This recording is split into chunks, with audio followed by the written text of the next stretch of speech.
Hello student, कैसे हैं आप सब। उम्मीद करता हूँ आप सब अच्छे होंगे, मस्त होंगे, बेहतर होंगे, आपकी पढ़ाई बेहतर चल रही होगी। और क्लास 12 केमिस्ट्री एनसीईआरटी चैप्टर 5 में हम लेक्चर नंबर 2 लेकर आ चुके हैं। आज के इस लेक्चर में हम चर्चा करेंगे अधिशोषण, अधिशोषण के साथ साथ अधिशोषण की विशेषताएं। इसके बाद फिर बच्चों इसका हम वर्गीकरण पढ़ेंगे, भौतिक अधिशोषण और रासायनिक अधिशोषण। तो इतना हम क्लियर करने वाले हैं, तो थोड़ा सा आप लोग अंत तक देखिएगा। बिल्कुल सिंपल वे से आपको समझाने की कोशिश करूंगा, बहुत ही सिंपल तरीके से। तो चलिए शुरू करते हैं। सबसे पहले बात कर लेते हैं अधिशोषण। तो अधिशोषण किसे कहते हैं, जैसे आपको मैंने समझाया था, चैप्टर का ही नाम है पृष्ठ रसायन, सतह रसायन। यानी किसी भी पदार्थ के पृष्ठ के गुणों का एवं पृष्ठ पर होने वाली क्रियाविधि का जब हम अध्ययन करते हैं उसे हम कहते हैं पृष्ठ रसायन। मतलब रसायन की एक शाखा जिसके अंतर्गत किसी भी पदार्थ के पृष्ठ की गुण और पृष्ठ पर होने वाली रासायनिक अभिक्रियाओं का क्या करते हैं, अध्ययन, या पृष्ठ पर होने वाली क्रियाविधि का अध्ययन करते हैं, उसे हम कहते हैं पृष्ठ रसायन या सतह रसायन। ओके, समझ में आया। जिसमें हमने अधिशोषण पढ़ा था कि अधिशोषण क्या है, किसी भी पदार्थ के पृष्ठ पर होने वाली घटना है। जैसे हमारे पास एक छोटा सा पदार्थ है, ये हमारे पास मान लीजिए कोई ठोस पदार्थ है ना, और इसकी सतह पर गैस आकर के जम गई, सतह पर, केवल सतह पर जम रही है ना, एक लेयर बन रहा है इसकी सतह पर, ये एक लेयर बन रहा है यहाँ पे छोटा सा, है ना, पूरा अंदर तक नहीं। तो ये जो घटना है वो अधिशोषण कहलाती है। एक पदार्थ है हमारे पास, ये गैस यहाँ से आई, इसकी सतह पर जम गई, है ना, सतह पर, बाहरी परत पर, तो उसे हम बोलते हैं अधिशोषण। चाहे हमारा ये ठोस भी हो सकता है या द्रव हो सकता है। तो यहाँ पर गैस पदार्थ आया, या कि मान लीजिए किसी ठोस पर द्रव पदार्थ आकर के सतह पर जम जाता है, तो उसे हम कहते हैं अधिशोषण। यानी अधिशोषण एक पृष्ठ पर होने वाली घटना होती है। यहाँ से आप देख सकते हो प्यारे बच्चों कि किसी द्रव या ठोस की सतह पर दूसरे पदार्थ के अणुओं को आकर्षित कर बनाए रखने की घटना जो है अधिशोषण कहलाती है। किसी ठोस या द्रव की सतह पर अन्य पदार्थ को आकर्षित कर सतह पर बनाए रखने की घटना अधिशोषण कहलाती है। मतलब एक प्रकार की पृष्ठीय घटना है, पृष्ठ पर केवल होती है। ठीक है, अब देखो इनकी विशेषताएं सबसे पहले आप लिखोगे, क्रम से मैं लिखता चलूंगा, आपको समझ में आता चलेगा, बिल्कुल आप चिंता ना करो। और इसका मैं जैसे अधिशोषण अब आपको कि ज्यादा समझाओ सर, इसके पहले लेक्चर में बेहतरीन आपको समझाया था। प्लीज आप लोग पूरे लेक्चर देखें, यानी जिससे पार्ट 1 है, लेक्चर नंबर 1 है, उसे आप देखो, इसके बाद लेक्चर नंबर 2 में आओ। देखिए पहला नंबर ये है कि प्यारे बच्चों जो अधिशोषण ये स्वतः होती है। क्या, जैसे ही मान लीजिए किसी ठोस या द्रव के संपर्क में अन्य पदार्थ आता है तो ये स्वतः रासायनिक बंध बना लेता है। बिल्कुल सिंपल, कुछ नहीं करना पड़ता। इसलिए आप लिख सकते हो पहला नंबर, अधिशोषण एक स्वतः प्रक्रम है जो तुरंत संपन्न हो जाती है। लिखो अधिशोषण, क्या लिखोगे, अधिशोषण, अधिशोषण एक स्वतः प्रक्रम है, स्वप्रक्रम लिख सकते हैं, प्रक्रम है जो तुरंत संपन्न होती है। समझ में आया।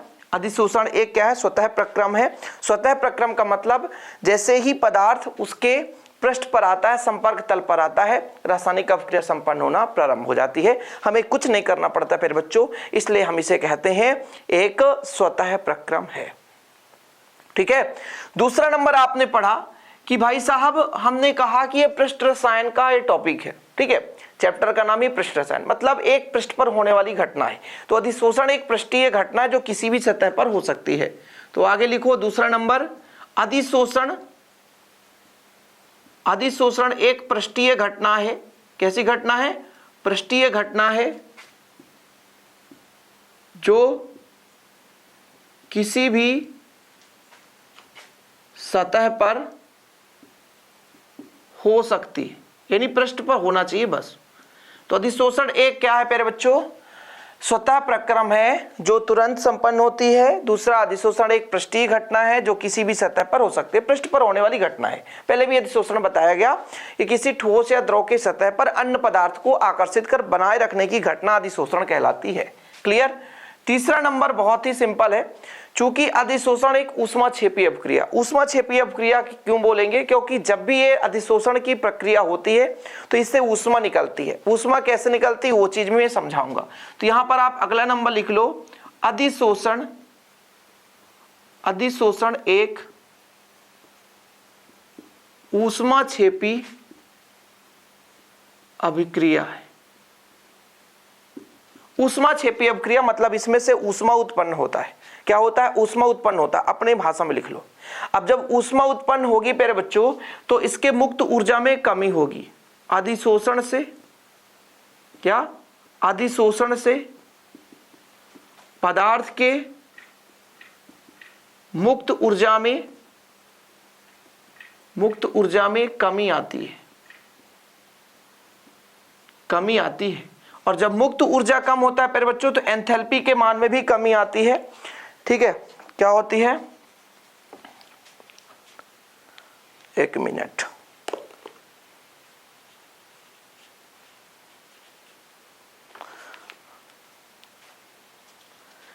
एंथैल्पी क्या है वो भी मैं समझाऊंगा। ये मार्कर ना इतना खराब है कि हाथ में कलर लगे, थोड़ा सा इसीलिए लेट हो रहा। चलो कोई दिक्कत नहीं। तो एंट्रापी भी बदलता है। तो अगला नंबर आप लोग लिखोगे 5वां नंबर कि एंट्रापी में भी कमी होती है अधिशोषण से।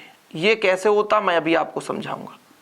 अधिशोषण से एंट्रापी के मान में कमी आती है। कमी आती है, ये चीज समझो पहले। फटाफट आप देख लो 5 कौन कौन से, फिर आपको समझ में आएगा कि अधिशोषण एक स्वतः प्रक्रम है जो तुरंत संपन्न होती है। अधिशोषण पृष्ठ पर होती है, ये भी चीज समझ लिया आपने। अधिशोषण एक ऊष्माक्षेपी अभिक्रिया, इससे ऊष्मा निकलता है। अधिशोषण से पदार्थ की मुक्त ऊर्जा में कमी आती है। ठीक है, चलो क्लियर है। अधिशोषण से एंट्रापी के मान में कमी आती है, यानी एंट्रापी परिवर्तन होता है। अच्छा, ये है क्या क्या चीज। अब यहाँ पे आपको थोड़ा सा डाउट होगा कि सर ये क्या क्या चीज आप क्या क्या समझा दी। विशेषता तो समझ में आ गया। देखो जरा, थोड़ा सा आप बेसिक लेकर चलोगे तभी आपको समझ में आएगा। प्यारे बच्चों, ये मैंने कहा एक पदार्थ, इस पे मैंने भर दिया एक द्रव भर दिया। क्या भर दिया? एक द्रव भर दिया। कोई दिक्कत? ठीक है, थोड़ा कोशिश करेंगे समझने के लिए। यदि आपको समझ में आ जाएगा तो मजा जरूर आएगा, अन्यथा भाई साहब आप बेहतर रूप से इसको नहीं समझ पाओगे। जैसे मैं कह रहा हूं कि यहां पर एक पदार्थ है, यहां पे हर जगह इस पे बल लग रहा है, मतलब इस पे एक संतुलित बल कार्य कर रहा है। क्या? संतुलित बल कार्य कर रहा है, मतलब ये असंतुलित अवस्था में नहीं, इस पे सभी जगह समान रूप से बल लग रहे हैं। लेकिन यहां पे एक जो छोटा सा पदार्थ है, कण है, इस पर असंतुलित बल है। कौन सा बल है? असंतुलित बल। असंतुलित बल का अनुभव कर रहा है। क्यों? क्योंकि इसके 3 ओर अन्य पदार्थ के कण लगे हुए हैं जो बल लगा रहे हैं, लेकिन ऊपर की ओर खाली है। इस स्थिति में ये क्या करता है? असंतुलित बल है, ये संतुलित होने की कोशिश करता किसी अन्य पदार्थ के साथ बंध बनाकर। जैसे मान लीजिए गैस का अणु आया, गैस का अणु आया है ना, गैस का अणु, और इसके साथ जाकर के क्या हो जाता है? जुड़ जाता है। इसी प्रकार अन्य यहाँ पर छोटे छोटे क्रिस्टल होंगे, पदार्थ के छोटे छोटे अणु परमाणु होंगे, तो ये जो ऊपर की ओर कोई कण आएगा तो इसके साथ लगा करके बंध बनाएगा।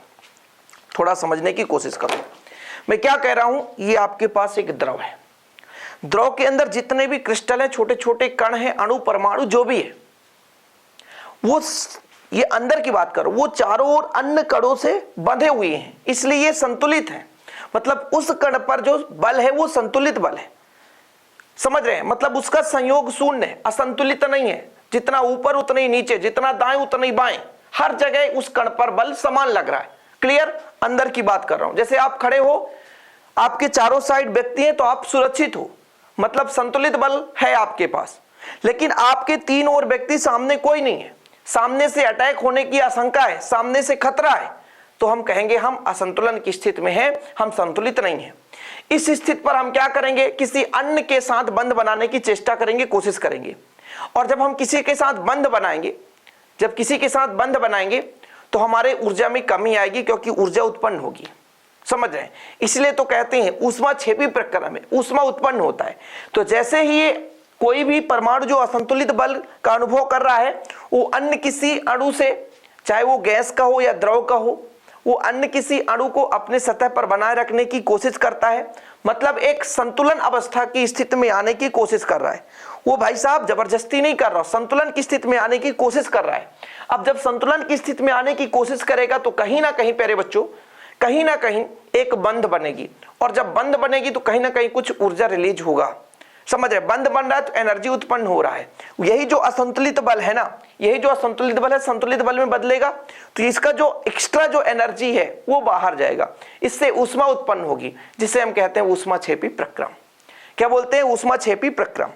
अब आपने एक फार्मूला पढ़ा होगा, गिब्स हेल्महोल्ट्ज़ समीकरण, जिसे हम मुक्त ऊर्जा का समीकरण कहते हैं। डेल जी इक्वल होता है डेल एच, एच क्या है, एंथैल्पी है, माइनस टी डेल एस क्या है, एंट्रोपी में परिवर्तन है। एच एंथैल्पी है, एच क्या है, एंथैल्पी है, एस क्या है, एंट्रोपी है। डेल एच मतलब एंथैल्पी में परिवर्तन और डेल एस का मतलब होता है एंट्रोपी में परिवर्तन। अब थोड़ा सा एक चीज यहां पे समझा रहा हूं, एंट्रोपी है क्या।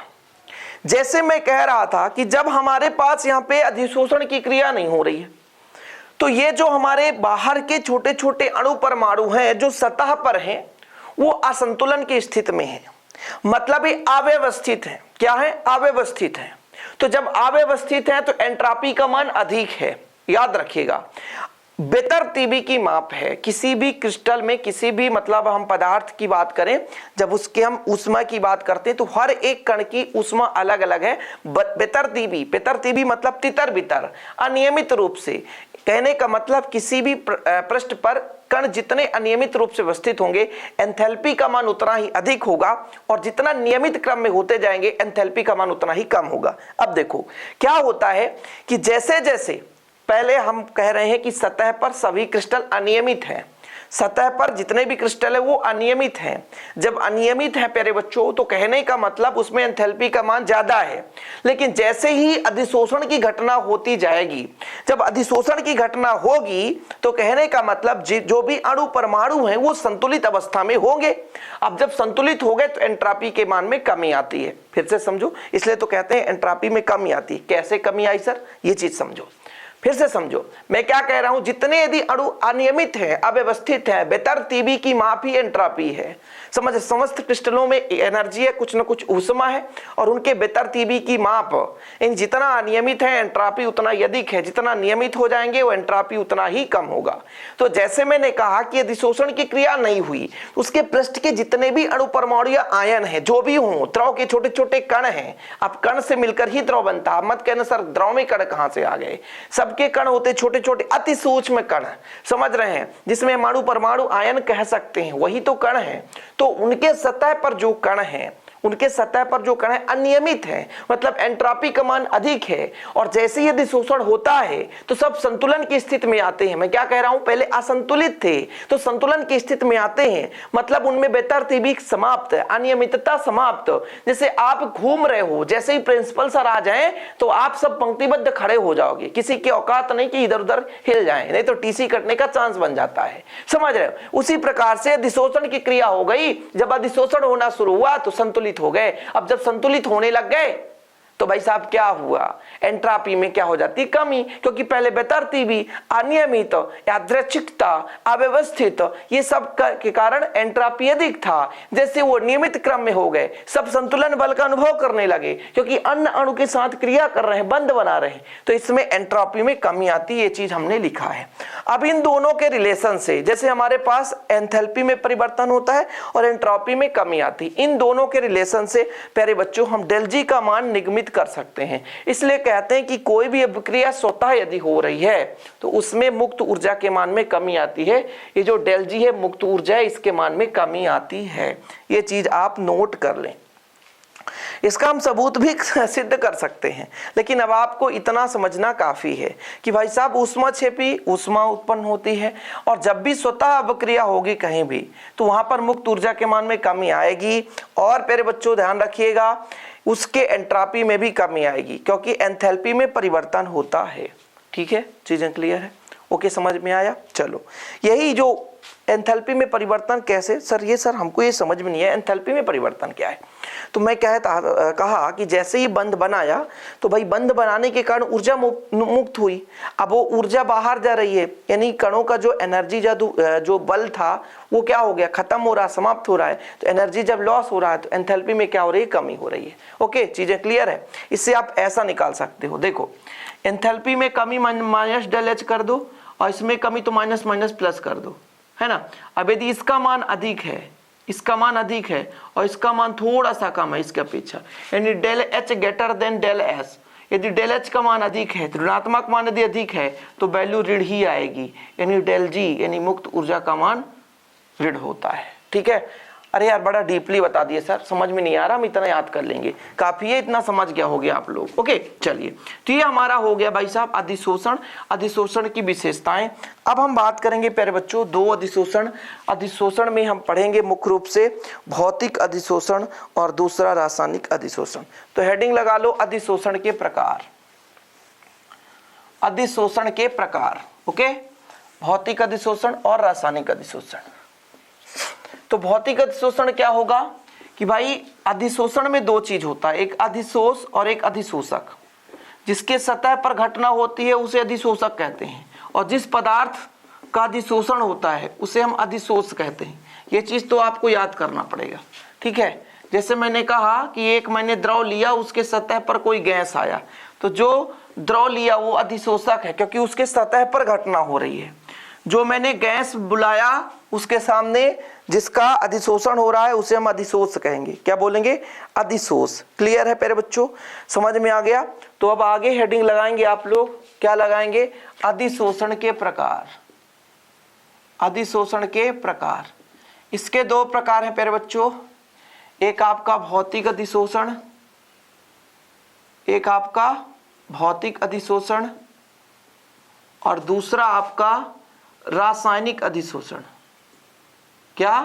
रासायनिक अधिशोषण। ठीक है, क्लियर है?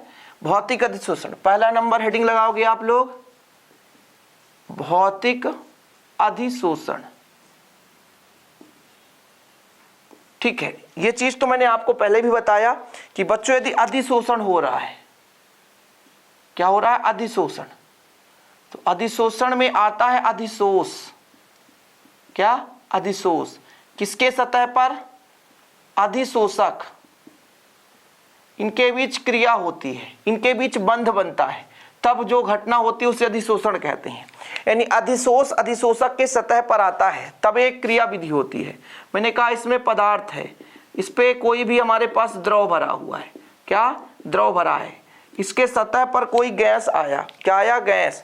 और गैस आकर के सतह पर जम गया, है ना। और सतह पर जमा मतलब क्या है? ये गैस है और ये आपका द्रव है, लेकिन इन दोनों के बीच कुछ ना कुछ बल लगेगा। क्या? बल।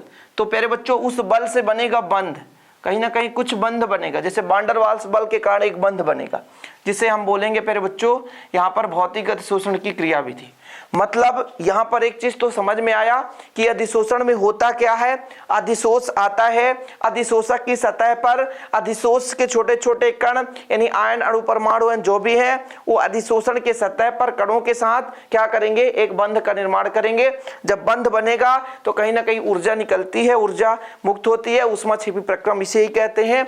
और प्यारे बच्चों जैसे ही उसमें बंध लगेगा तो कुछ ना कुछ बल का अनुभव करेगा और उसी बल से हम परिभाषित करेंगे भौतिक अधिशोषण को।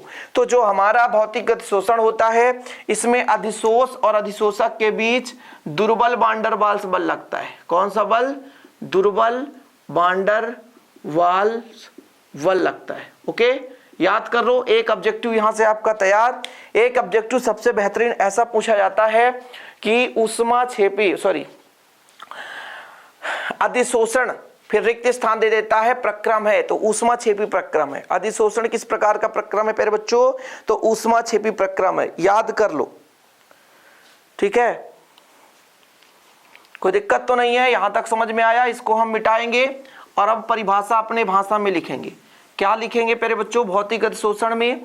कि इस प्रकार के अधिशोषण में अधिशोष और अधिशोषक के बीच दुर्बल वान डेर वाल्स बल लगता है।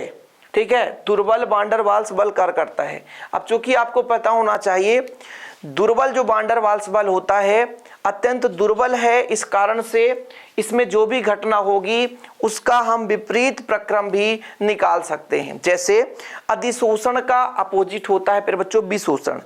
अधिशोष का अधिशोषक के सतह पर जमना अधिशोषण कहलाता है। अधिशोष का अधिशोषक के सतह पर जमना यानी जमा हो जाना अधिशोषण। लेकिन प्यारे बच्चों अधिशोष का अधिशोषक से अलग होना आपका क्या कहलाता है? विशोषण। तो ध्यान रखिएगा जिसमें जितना ही दुर्बल बल लगेगा उसको उतना ही आसानी से हम विशोषित कर सकते हैं। क्या कर सकते हैं? विशोषित कर सकते हैं। ठीक है, तो आप अपने परिभाषा अपने अनुसार परिभाषा लिख लें। जैसे मैं अपने अनुसार लिख दूं कि यदि किसी भी अधिशोषण प्रक्रम में अधिशोष और अधिशोषक के बीच दुर्बल वान डेर वाल्स बल कार्य करे तो उस पर जो अधिशोषण होता है उसे हम भौतिक अधिशोषण कहते हैं। या ऐसा भी लिख सकते हो कि इस प्रकार के अधिशोषण में अधिशोष और अधिशोषक के बीच, अधिशोष जिसका अधिशोषण हो रहा है, अधिशोषक जिसके सतह पर अधिशोषण हो रहा है, अधिशोष और अधिशोषक के अणुओं के बीच दुर्बल वान डेर वाल्स बल कार्य करता है, जिसे हम दुर्बल वान डेर वाल्स बल भी कहते हैं भाई, क्योंकि भाई ये बहुत ही कमजोर है ना। इसे हम क्या बोलते हैं, भौतिक अधिशोषण कहते हैं। ठीक है, कोई दिक्कत तो नहीं है, आप अपने हिसाब से लिख सकते हैं, कोई दिक्कत। चलिए लिखें हम अपने भाषा में, यदि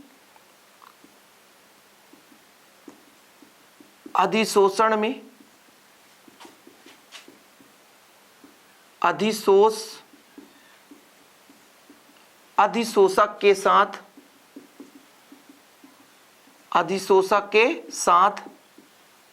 यदि अधिशोषण में अधिशोषक के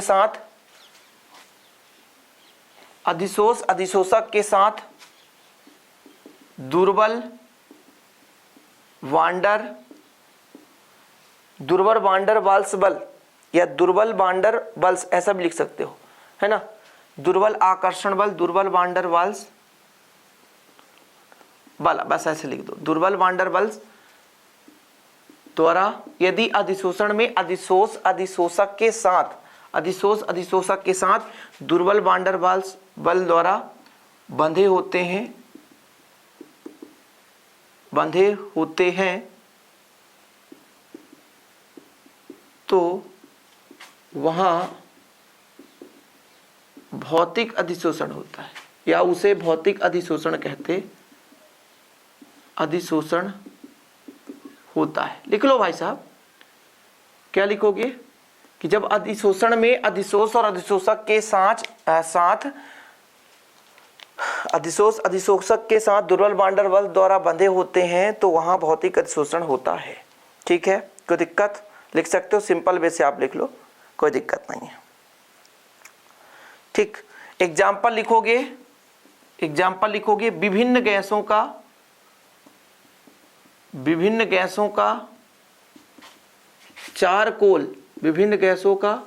चारकोल पर अधिशोषण। बस सिंपल तरीके से लिखो, छोटे छोटे परिभाषा लिखो, बहुत लंबे चौड़े की जरूरत नहीं है। मतलब एक प्रकार से हम ये कहना चाहते हैं कि जब अधिशोष और अधिशोषण के साथ दुर्बल बल के साथ जुड़े रहते हैं, मतलब बहुत ही कमजोर बल लगा रहता है, अत्यंत दुर्बल बल, उसे हम भौतिक अधिशोषण कहते हैं। सिंपल है, कोई दिक्कत तो नहीं है। चलिए अगला नंबर आपको हेडिंग लगाना है फिर बच्चों, दूसरा जो है रासायनिक अधिशोषण। क्या? रासायनिक अधिशोषण। हेडिंग लगाओ, रासायनिक अधिशोषण। बहुत सिंपल है। हमने अभी क्या कहा कि जैसे किसी भी अधिशोषण में अधिशोष और अधिशोषक के बीच यदि दुर्बल वान डेर वाल्स बल है तो भौतिक अधिशोषण होता है। लेकिन वहीं पर प्यारे बच्चों इसके विपरीत यदि प्रबल रासायनिक बंधन हो जाए, क्या हो जाए? प्रबल रासायनिक बंधन हो जाए, यानी प्रबल आकर्षण बल हो जाए, तो उसे हम बोलेंगे प्यारे बच्चों रासायनिक अधिशोषण। ठीक है, कोई दिक्कत? तो हाँ, यहाँ पर अपने भाषा में मैं लिख रहा हूं, आप अपने भाषा में लिख सकते हैं। ठीक है, यदि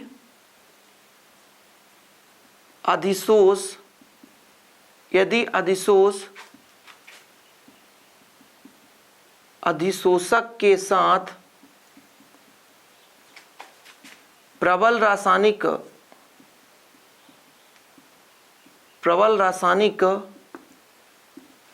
रासायनिक बंध द्वारा बंधे होते हैं तो प्रबल रासायनिक बंध द्वारा बंधे होते हैं तो इस प्रकार का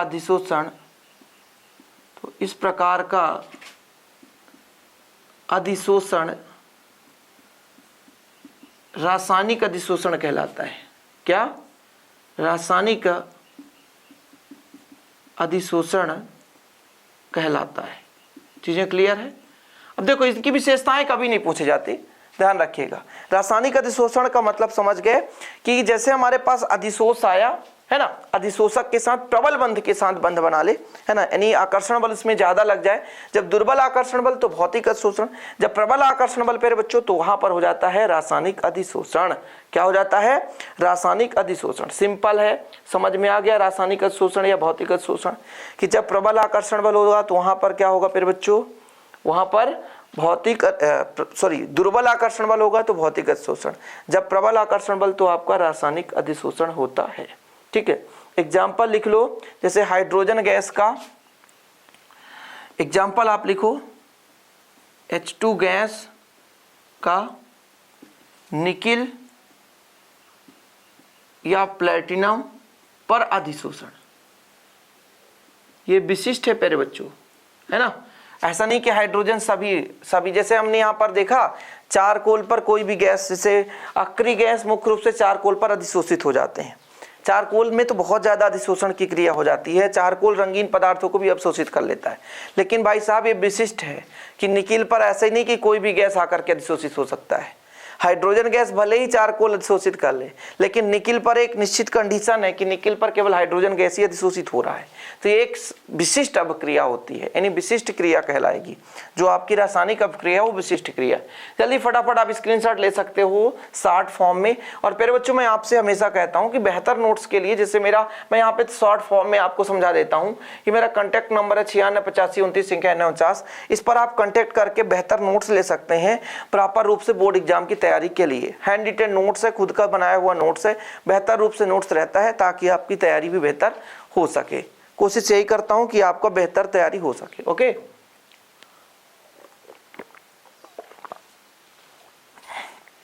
क्लियर हो गया। अब हम बात करेंगे भाई साहब किसकी, तो इनके अंतर की। भौतिक अधिशोषण रासायनिक अधिशोषण में अंतर, इसका गुण कभी नहीं पूछा जाता, ज्यादा लंबा खींचने की आवश्यकता नहीं है, कभी गुण आज तक पूछा ही नहीं गया, इसलिए गुण में बात नहीं करूंगा। यहां पर हेडिंग लगाओगे भौतिक अधिशोषण व रासायनिक अधिशोषण में अंतर, ठीक है, क्योंकि ये पूछा जाता है। तो आप लोग एक साइड हेडिंग लगाओ भौतिक अधिशोषण, ठीक, और एक साइड आप लोग लगाओ रासायनिक अधिशोषण। चलो लास्ट है हमारा, इसके बाद हम अगले दिन चर्चा करेंगे, लेकिन यही तो मेन है सर। एक साइड आप लगाओ भौतिक अधिशोषण, यही तो मेन है, यही तो क्वेश्चन में पूछा ही जाता है, भौतिक अधिशोषण, और एक साइड लगाओ आप रासायनिक अधिशोषण।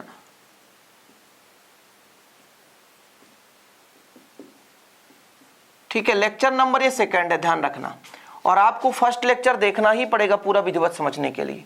इसके बाद आप सेकंड लेक्चर 1 2 3 4 5 6 क्रम से आप देखोगे, मजा भी आएगा, बेहतर तैयारी भी होगी, कोई दिक्कत तो नहीं है।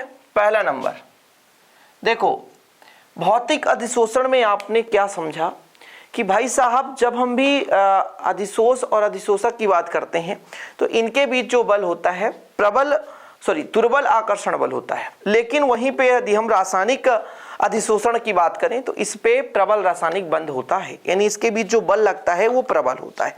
तो पहला डिफरेंस तो यही हम लिख सकते हैं कि जो आपका भौतिक अधिशोषण, इसमें अधिशोष और अधिशोषक के बीच वान डेर वाल्स बल, आकर्षण बल लगता है, यानी दुर्बल भौतिक बल लगता है। और जो हमारा रासायनिक अधिशोषण है इसमें रासायनिक बंध बनते हैं, यानी प्रबल रासायनिक बल लगता है। ठीक है, तो पहला नंबर शुरू करें प्यारे बच्चों। उम्मीद है इसमें अधिशोष व अधिशोषक के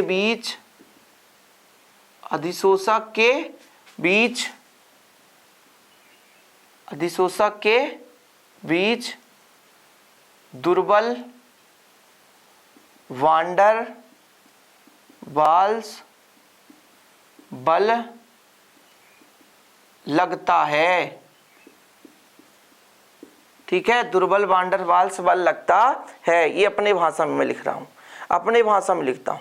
ठीक है, दुर्बल लिख दिया क्योंकि अत्यंत दुर्बल है। इसमें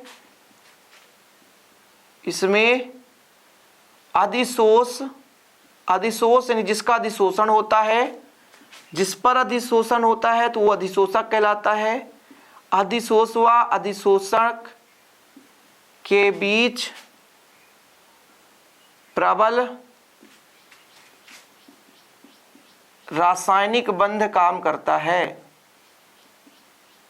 बंध कार्य करता है, यानी रासायनिक बल जो है प्रबल होता है। ठीक है, कोई दिक्कत तो नहीं, इतना शॉर्टकट में लिखो। अधिशोष और अधिशोषण के बीच रासायनिक बंध होता है, इसलिए हम कहते हैं कि यहाँ पे रासायनिक बल भी लगता है और यहाँ पर दुर्बल बल लगता है। एक चीज मैंने आपको कहा था कि भाई साहब, मैंने कहा कि चारकोल पर किसी भी गैस का अधिशोषण करा दो, तो ये एक प्रकार से विशिष्ट नहीं है। लेकिन इसमें मैंने कहा कि निकिल पर हाइड्रोजन गैस का ही अधिशोषण कराएंगे, तो एक विशिष्ट है। विशिष्ट कैसे? जैसे एक डॉक्टर है, वो सभी प्रकार के मरीजों की दवाई करता है, नहीं सभी प्रकार के मर्ज को ठीक करता है। सर्दी भी, जुकाम भी खांसी भी आ गया, बवासीर है ना, एड्स हो गया, सब कुछ, मान लो कैंसर हो गया, बुखार आ गया, जुकाम जो भी हो जाए है ना, मलेरिया हो जाए, टाइफाइड, सब कुछ वो गांव के जैसे डॉक्टर होते हैं, कोई भी मर्ज हो है ना, वो ठीक करने की कोशिश करते हैं। लेकिन आप वहीं पे एक अच्छे हॉस्पिटल पे जाओ तो स्पेशलिस्ट मिलेगा आपको, समझ रहे हैं। जैसे सर्जन केवल वो सर्जरी का काम करेगा, समझ रहे हैं। जैसे एमडी बोलते हैं, एमडी के रहते हैं मेडिसिन ऑफ सर्जरी। एमडी का फुल फॉर्म आप थोड़ा इसको एक बार देख लेना क्या होता है। जैसे एमबीबीएस के बाद एमडी किया जाता है, ठीक है।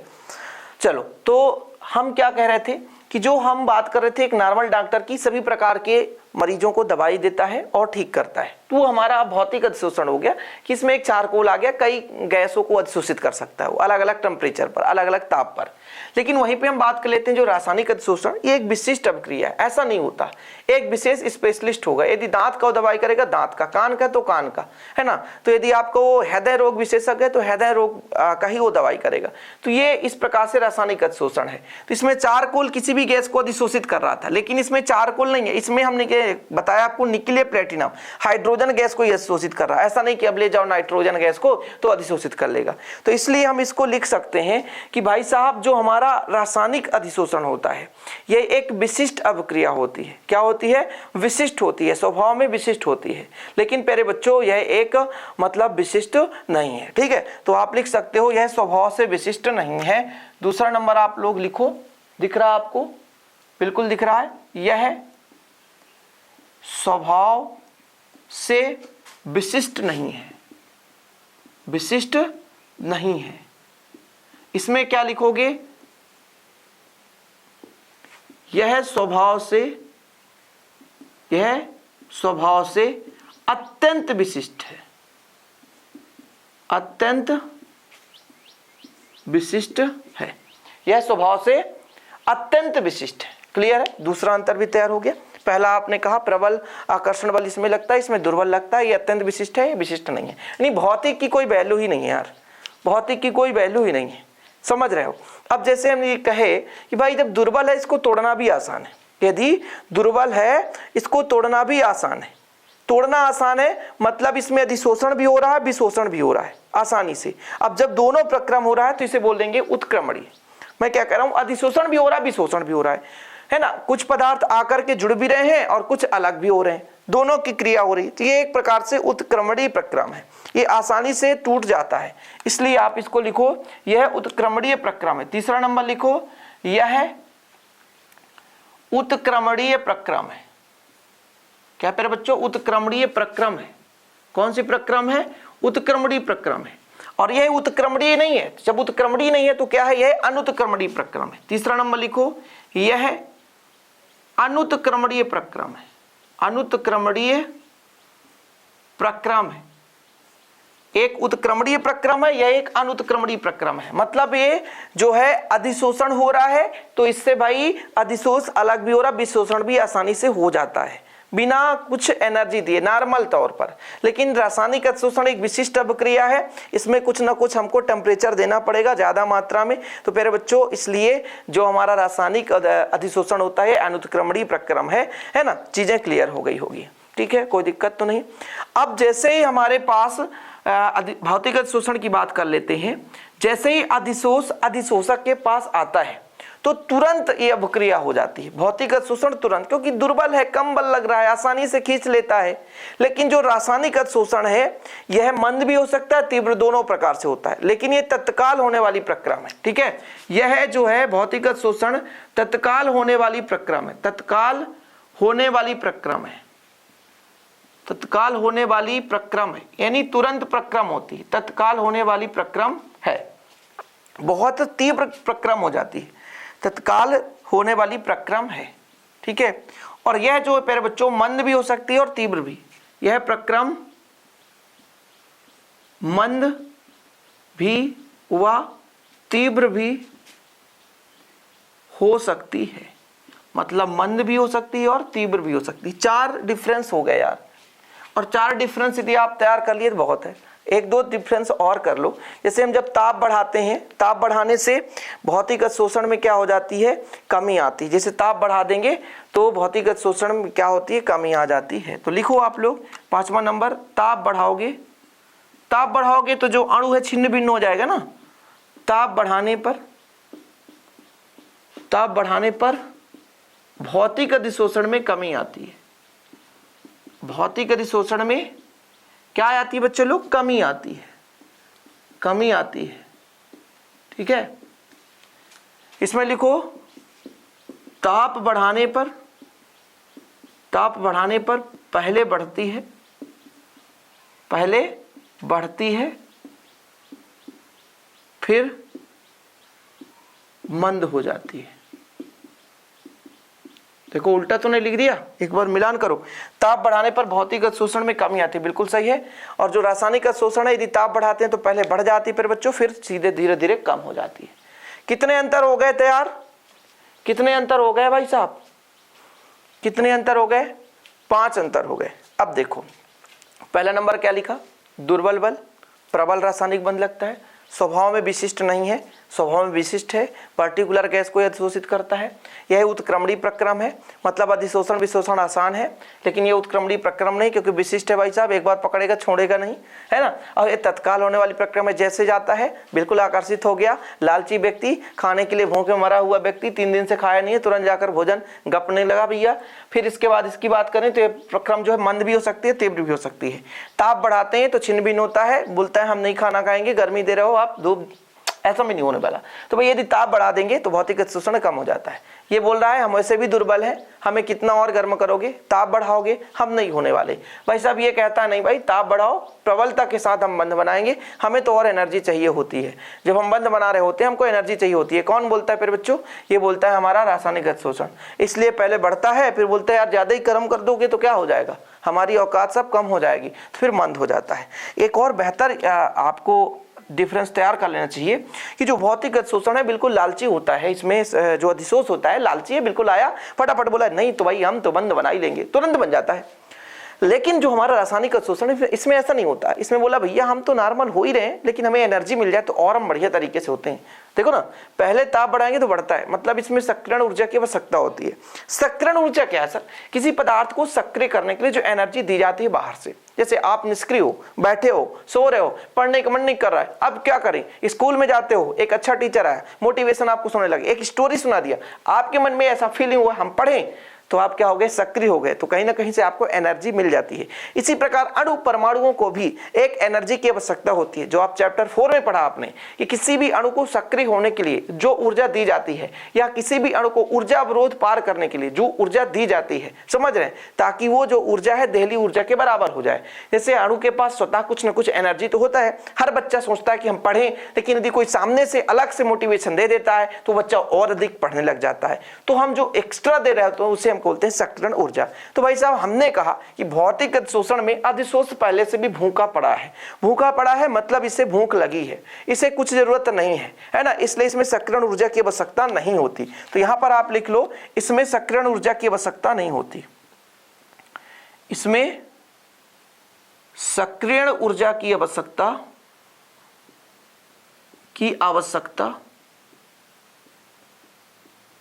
नहीं होती, इसमें सक्रियण ऊर्जा की आवश्यकता नहीं होती। अब इसमें प्यारे बच्चों, इसमें सक्रियण ऊर्जा की आवश्यकता होती है। ओके, कोई दिक्कत, सक्रियण ऊर्जा की आवश्यकता नहीं होती है, इसमें सक्रियण ऊर्जा की आवश्यकता होती है। ठीक, कोई दिक्कत नहीं है। ठीक है भाई साहब, एक बढ़िया एक ऑब्जेक्टिव पूछ सकता है कि इसमें जो अवशोषण ऊष्मा का मान कितना होता है। अवशोषण ऊष्मा का मान, तो यदि मैं लिख दूं कि इसमें 20 से 40 किलो जूल प्रति मोल, ठीक है, और इसमें 40 से 400 तक, ओ हो बहुत ज्यादा, किलो जूल प्रति मोल।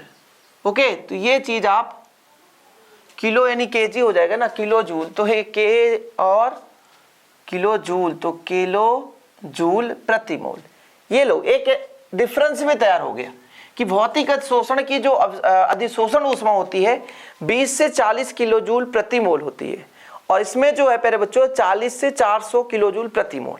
अब देखो कुछ बच्चों के मन में ये होगा कि सर हम यदि परिभाषा आएगा तो कैसे लिखेंगे, डिफरेंस आएगा तो ये तो साट दोगे, है ना, मतलब लिख दोगे। अब इसकी यदि परिभाषा आपसे नहीं बन रही है तो आप बस कुछ नहीं, भौतिक अधिशोषण हेडिंग लगाओ और सीधे फटाफट काम करो, इसको पूरा लिख दो कि इस प्रकार के अधिशोषण में अधिशोष और अधिशोषक के बीच दुर्बल वान डेर वाल्स बल लगता है, जो कि एक विशिष्ट अभिक्रिया नहीं होती है तथा एक उत्क्रमणीय प्रक्रम होता है। बस 2-3 लाइन लिख दो, सिंपल है, और कुछ लिखना ही नहीं है। इसमें सक्रियण ऊर्जा की आवश्यकता नहीं होती तथा इसमें यदि हम अवशोषण ऊष्मा की बात करें तो 20 से 40 किलो जूल प्रति मोल होता है, और इसका अपोजिट इसमें लिख सकते हो। एग्जाम्पल मैंने बता ही दिया कि यदि चारकोल ले लो, उसमें किसी भी प्रकार का गैस आप अधिशोषण करा दो, वो एक प्रकार से क्या है, भूखा व्यक्ति रहता है चारकोल, बोला हम तो करिया हैं, अब आपको भी करिया बना देंगे, समझ रहे हो। तो ये प्यारे बच्चों भौतिक अधिशोषण में। लेकिन जो विशिष्ट रासायनिक अधिशोषण विशिष्ट है यार, इसमें एक विशिष्ट प्रकार की गैस को ही अधिशोषित किया जा सकता है। जैसे एक कंडीशन है कि निकले प्लेटिनम में हम हाइड्रोजन गैस ही अधिशोषित की, ना कि आप नाइट्रोजन गैस को लेकर के उसके पास ले जाओ, ऐसा नहीं होता। हाइड्रोजन तो हाइड्रोजन, इसलिए तो बोलते हैं वो विशिष्ट अपक्रिया। और बहुत सारे आपकी बुक में डिफरेंस दिए हैं, लेकिन 5 यदि डिफरेंस यदि आप तैयार कर लेते हो काफी हो जाता है। जो मुख्य रूप से मैंने बता ही दिया, जो कि आपको काफी है ना जरूरत पड़ सकती है, ऑब्जेक्टिव टाइप से बन सकता है। जैसे आपका एक ये ऑब्जेक्टिव बन सकता है 20 से 40 किलो जूल प्रति मोल, है ना, उत्क्रमणीय अनुत्क्रमणीय प्रक्रम है। लिख देगा भाई कि भौतिक अधिशोषण एक उत्क्रमणीय प्रक्रम है, सत्य है कि असत्य, तो फिर आपको लिखना पड़ेगा सत्य है सर, समझ रहे हैं। तो जो चीजें जरूरत है वो आपको लिखा दिया मैं, ठीक है, कोई दिक्कत तो नहीं। और भी है, जैसे हमारा जो भौतिक अधिशोषण होता है ये निम्न ताप और उच्च दाब पर ज्यादा होता है, तापमान निम्न होना चाहिए, बोला हमने ना, तापमान यदि बढ़ा दें तो भौतिक अधिशोषण कम हो जाता है। मतलब भौतिक अधिशोषण अधिक होने के लिए तापमान को कम होना चाहिए, और तापमान कम है तो दाब यदि हम उच्च कर दें, दाब क्या कर दें, उच्च कर दें, तो प्यारे बच्चों अधिक हो जाता है। और उसी तरीके से यदि हम इसमें बात करें तो इसमें दाब भी उच्च होना चाहिए और प्यारे बच्चों ताप भी उच्च होना चाहिए। जो रासायनिक अधिशोषण में ताप निम्न होना चाहिए, दाब उच्च होना चाहिए। दाब मतलब प्रेशर, जितना ज्यादा लगाओगे उतना ही ज्यादा वो मतलब बंद बनाएगा। जैसे हमारे पास मेरे बच्चों कई सारे पदार्थ होते हैं जिसको हम अच्छा दबा दें तो वो पास पास आकर के छोटा हो जाता है। वही कंडीशन, जितना दाब लगाओगे एरिया में फोर्स उतना ही अधिक लगेगा और रासायनिक अभिक्रिया उतनी ही अधिक होगी। तो इस प्रकार से ये निम्न ताप पर संपन्न हो जाता है। मतलब इसमें तापमान निम्न होना चाहिए, दाब उच्च होना चाहिए, लेकिन यहाँ पर ताप भी उच्च होना चाहिए और दाब भी उच्च होना चाहिए, दोनों चीज उच्च होना चाहिए। इस प्रकार से आज का हमारा टॉपिक हो जाता है कंप्लीट। वीडियो पसंद आए तो प्लीज लाइक करना ना भूलें, शेयर करें, और ऐसे ही वीडियो पाने के लिए हमारे चैनल को भी सब्सक्राइब कर लें। जय हिंद, वंदे मातरम।